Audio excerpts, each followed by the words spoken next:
Good evening, YouTube. My name is Dan, and I'm the coach of your St. Louis Rampardos. Now, the St. Louis Rampardos took a very tough loss last week against the New Orleans Pelicans to drop to 2-2, putting us one game out of first place and a tie for the wild card, not including differential. Now, we did lose to the Pelicans, however, it was a narrow 1-0 loss, and a lot of it can be attributed to a couple unfortunate set of circumstances, including a critical hit on the Salamence, critical hit on the Blastoise, and a less important crit on Victini.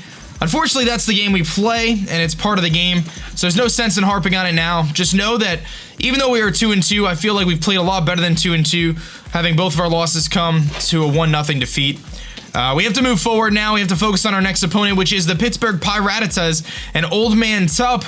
Our opponent, who was our division rival last season as well, and a division rival this season. We were able to beat him twice last season on our 9-1 playoff run, and this week we are looking to come up with another W again. Now, Tup is also 2-2. He's playing pretty well so far, actually showing quite a bit of improvement over last season, already picking up 2 kills, being the worst team in the league last season. He's shown, again, some improvement. He's got a very interesting team, including a lot of big threats, and you'll see I had to really make a lot of adjustments to our team preparation this week to be able to accommodate some of the threats that he has and ensure that we're able to stand a chance against some of his bigger threats. The first thing he's got is an Excadrill, his first pick overall. Excadrill is probably one of the best rapid spinners in the format. Also benefits incredibly well with the Sand Rush ability. It gets Mold Breaker as well, which is going to kind of eliminate the filter ability on my Aggron. It removes the Levitate from my Uxie. A lot of different things that Excadrill can do to us. And it's a very tough Pokemon for us to play around. So again, I've had to prepare quite a bit to kind of be able to take that thing on. We've got a Celebi, Arcanine, Machamp, and Jellicent. So that's a Fire, Water, Grass core with Jellicent, Celebi, Arcanine. The Machamp, he hasn't really used too much this season, but does pack a pretty big punch, pun intended. Ambipom, of course, really fast Pokemon. Thunderous Eye, the Incarnate form, base 111 with Prankster. Kyurem, regular Kyurem, rocking base 130. Special attack and its stats, attack and special attack stats. It's got a decent speed. Hindered by Stealth Rocks quite a bit because of that ice typing, but definitely a threat that we need to kind of keep an eye on because it has, it picked up a couple kills, I believe, last week. Tup really was able to flex Kyurem's power.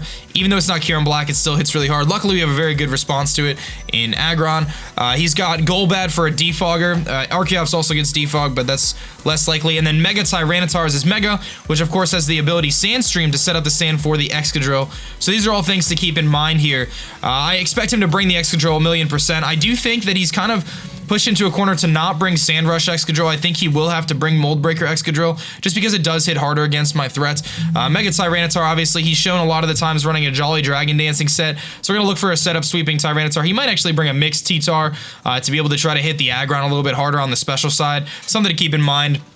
I definitely expect that Jellicent, as it's a great counter to a lot of things, including Victini. It's a great counter to my Blastoise. It can spin block. Not to mention, I can't really do too much to him. Thunderous is a pretty good Pokemon as well, being able to paralyze some of my bigger threats like Victini. And I wouldn't be surprised if he brought Arcanine as well. Potentially Intimidate. Also likely Flash Fire, just because it provides a very, very good Victini response. So you can see Tup's team is actually built in a way that is very, very good against my team. I think on paper, we're definitely backed against the wall. We had to do a lot of preparation, a lot of planning, a lot of brainstorming to be able to come up with a team that we have, ultimately to take on Old Man Tup. And I'm confident in our team, and I think we have a really good opportunity to come up with a W here and, take a win from our division here, which is, so far, we're 2-0 against our division, so that's something to note as well. Kicking off our lineup this week, we are bringing Megatron, the Mega Aggron, showing his power and ability as being one of the better Megas in the format. We're demonstrating that so far this season, really giving my opponents a lot of trouble. We're bringing our tank set again, so max HP, a lot of special defense investment. We have a tiny bit of attack investment to allow us for the first move Superpower to Oko, offensive Excadrill in one hit to start the match. We got Stealth Rock's Toxic. A lot of the default switch-ins to Aggron don't like to be toxic, so we have that opportunity. And then Stone Edge is our last move there, which of course is going to be able to hit things like the Thunderous, like the Golbat, even potentially the Kyurem incredibly hard. There was one other thing too, I believe it was the Archeops that hits hard, and Arcanine as well, of course. Even after Intimidate, it's still going to do a good amount. Plus, we have the potential for a critical hit.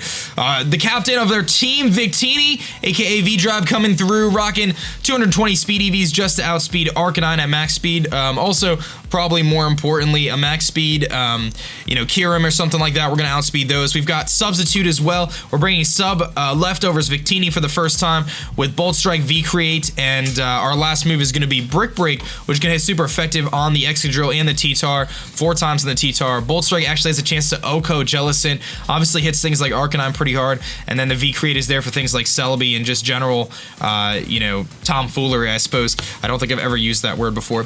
The next Pokemon we're bringing is going to be our dedicated physical wall, which is our Blastoise. Now, Blastoise is carrying, obviously, Torn again with Scald, Toxic, and Rapid Spin. Rapid Spin is there obviously to get rocks off the field for Victini and another member of our team. Scald is there for just, you know, general coverage. Obviously I'm walled 100% by Jellicent if he's water absorbed, so we do have the Toxic there as well. And lastly, we have Aqua Jet with a relaxed nature, reducing our speed and increasing our defense. Aqua Jet is actually going to allow us to do about 30% to that Excadrill, which I know doesn't seem like much, but it just provides me with 1 extra response to Excadrill. It also gives you something in case he brings like a Sash Lead to Archeops. There's a couple different things it does for us that you wouldn't otherwise expect. Aqua Jet is very situational, but that 30% on the Excadrill could be really important, especially if he brings like a Sand Rush Excadrill, which otherwise could destroy my team. Scald plus Aqua Jet, including if he has Life Orb Recoil, we actually will be able to knock out the Excadrill. So again, the extra chip damage could come in handy. I really was, I had Foresight originally on this thing to allow us to spin on the Jellicent, but I felt that the Toxic was the play anyway, so it wasn't a huge deal.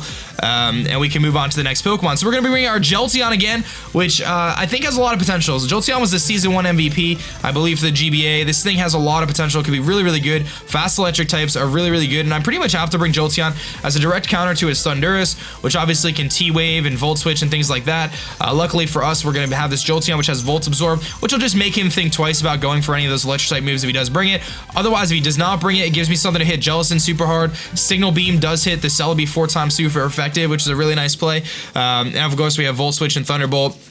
Just enough speed to outspeed max speed Apom with Timid Nature, or Jolly Nature. We have Timid, he is Jolly. We have an Expert Belt there to potentially bluff a Specs or a Scarf or something like that, because I have run Scarfers at this base speed just to outspeed everything else. But obviously we're Expert Belt just to give us a little bit extra damage on some of his defensive threats.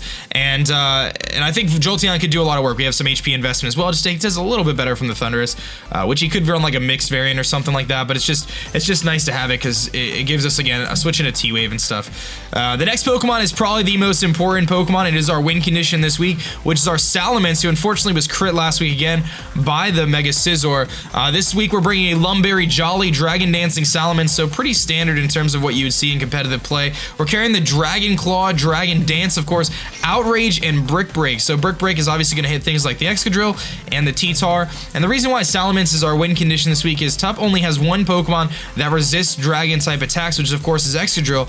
And Excadrill isn't really that bulky. It's got a decent HP stat, but its defense stats are leave a little bit to be desired. So after a Dragon Dance, we're able to get that up freely. We have that Lumberry to protect us from things like Scald Burns, Will-O-Wisp, etc. from the Arcanine, so on and so forth. We can hit things incredibly hard with the Dragon Claw, potentially getting crits. We also have the Outrage there for just general sweeping. And this is going to be our mid to late game sweeper that's going to clean up after things have been kind of weakened a little bit. If we can get up a Dragon Dance, we're going to be in really good shape. We also have the Moxie boost as well as a potential to give us some boosts here. So you have seen that there is no Sylveon this week. We have not brought Uxie, and our last Pokemon is actually going to be our Heracross, which I look to do quite a bit of work. We got a little bit innovative with this Heracross set this week, as again, I did not have a response to Excadrill. Excadrill in the Sand or Mold Breaker Drill with Life Orb has the ability, or even Scarf, has the ability to pretty much destroy my entire team by using Earthquakes and Iron Heads and things like that. Luckily for us, we do have this Heracross, which is running max HP, max physical defense, and we have the Guts ability, which allows us to take things like Skull a little bit better, so on and so forth. We don't have to worry about that burn.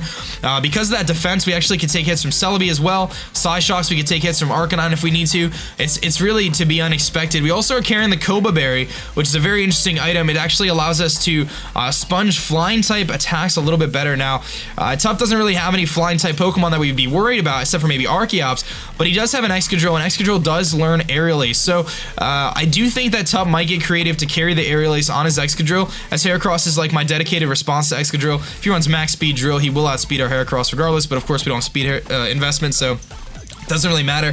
But we have the rest and the sleep talk to benefit from that guts. Once we're asleep, we're actually activate the guts ability, basically carry a choice band on us. We've got close combat and knockoff to cover our coverage moves. Close combat, Oko's, Excadrill, Tyranitar, a bunch of different things. And knockoff is going to hit the Jellicent really hard, Celebi, and so on and so forth. Not to mention just general removing items from him, giving us a better chance. Luckily for us, Heracross is actually able to take hits from T-Tar, assuming he doesn't have like Fire Blast. And I can also take hits from the Excadrill incredibly well, including that surprise Aerial Ace live with the Cobra Berry, hopefully, and be able to kill the Excadrill, which is what I consider to be our biggest threat. Through our team building, like I said, we didn't have really many good responses to things like Excadrill, so we had to get a bit creative and use things like Heracross defensively, which otherwise I probably wouldn't do, but I think that it could work, and I think it could throw Tup off his game plan and pick up a surprise kill here and there, which could be what we need to take the advantage and ultimately take the W. So that's going to be it for me, guys. I hope you guys did enjoy this press conference. Please show your love on that like button down below if you did, and I'm looking forward to our matchup this week on Sunday against the Pittsburgh Pirattatas. My name is Dan. I'm the coach of your St. Louis Rampardos. We're going to head smash our opponents to victory once again. I will catch you guys later. Peace.